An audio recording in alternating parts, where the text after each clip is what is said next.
Right. So now we're going to look at a bunch of R packages that are written by users that make your life much easier when you're working and managing data. So generally, first introduce what packages are in R, a bunch of preliminaries for working with data, and then we introduce the so-called tidyverse, which is a universe of or a set of packages that combine different packages that are all very useful for data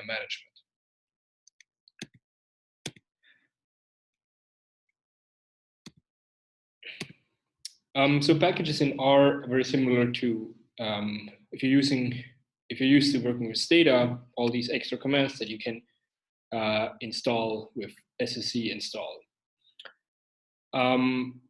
However, compared to Stata, we're usually using mostly standard functions. Most of the commands you're using in R are going to be user-written commands. Like the base R commands are a very small set of functions, and almost all the time you will need additional packages to accomplish your goals. Installing packages in R is straightforward. You just type install packages, and the input for the function is basically it's just the name of the package you want to install, written in quotes. And here the two examples are two of the first packages that we're going to learn about. The tidyverse, which is a package that contains a lot of other packages, and they are installed together. And the Rio package, which is very useful for importing data.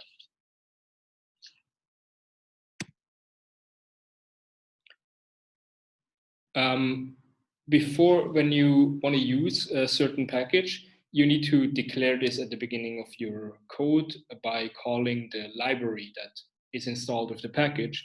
And you just do that by saying library and then the package that you want to use. If you don't do that, and you try to type a function that is contained in a certain library, R will just tell you that there is no such function available.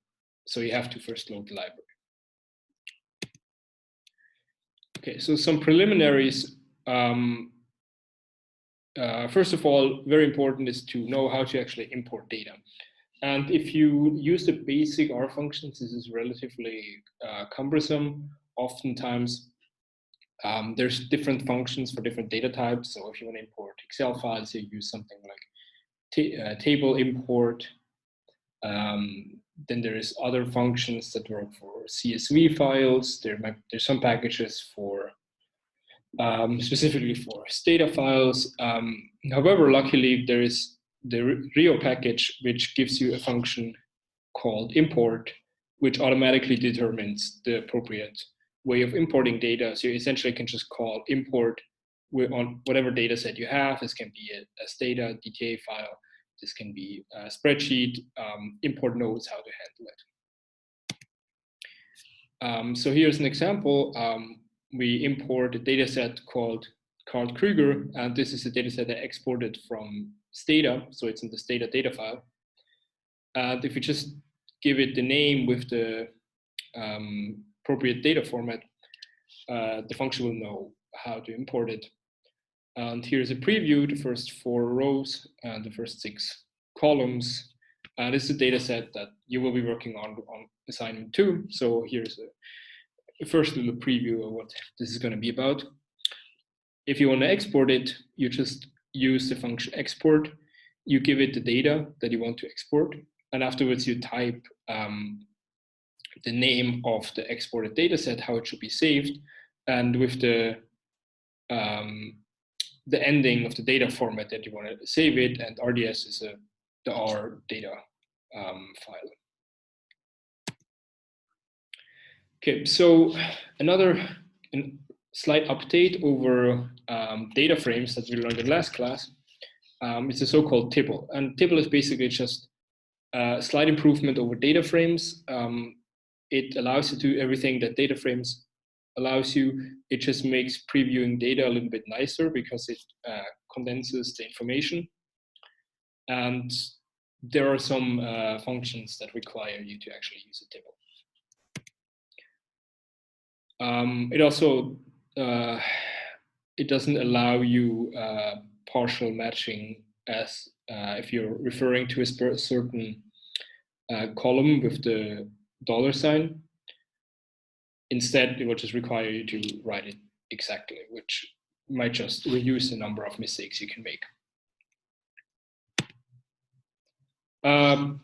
Using or converting a matrix into a Tibble is straightforward. It works exactly the same way it works with data frames. You simply type as Tibble and give it as an input the data frame or the matrix that you want to convert into a Tibble. And if you then preview it, it will just look a little bit different. It will just still tell you the dimensions, and it will tell you the data type here, double, which is floating point numbers or characters. We can already see that here it read some obviously numeric values as characters. So this is something we might actually have to take care of.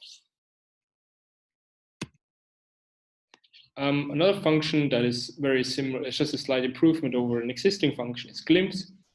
Glimpse is similar to the function structure. It gives you a brief summary of the dimension of the data and the variables that are contained and the respective data types.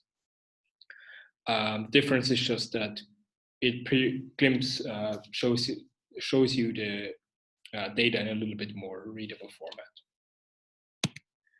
Okay, last but not least, pipes. Pipes are something that comes from kind of command line operations. What they do is they basically allow you to take the output from one function and feed it into another function without writing, for example, without writing it everything nested or saving the previous steps.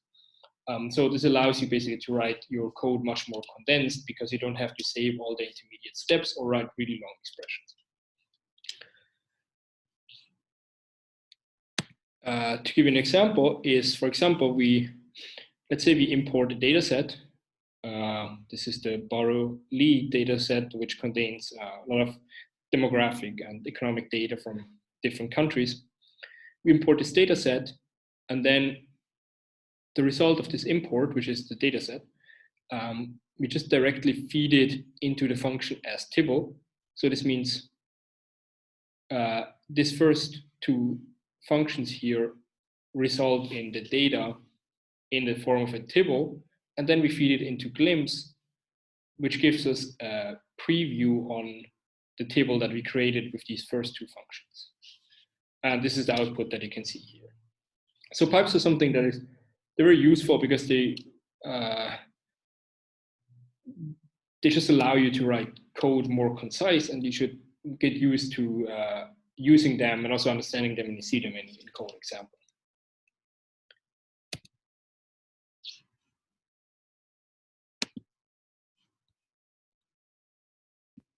All right, now let's take a quick look on how pipes look like in real life. So I'm in our studio. I'm going to load three libraries, the three packages that I've previously installed. One is a package that contains education data, then the tidyverse and the Rio package. Now the education data already contains a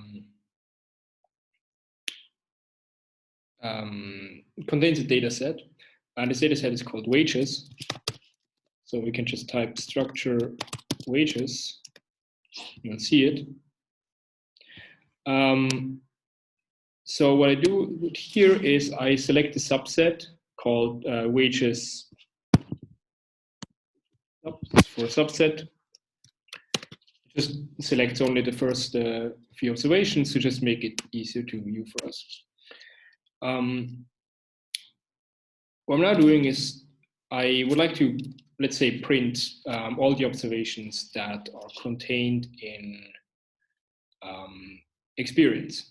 So one way that we did this last time is we could just say print wages sub and then ask for experience.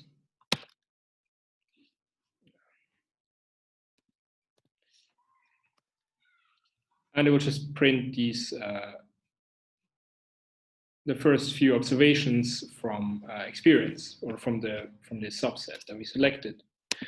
However, if we want to write this using pipes, we would type first this data set that we want to use, or the vector that we want to print, and then we just directly pipe this into the print function. And this does exactly the same. For this exercise, it might not seem obvious why this is more efficient, because we're writing essentially the same amount of code. But later you will see that it might be, sometimes it might be much easier to just have all these steps basically written in one line instead of saving intermediate steps.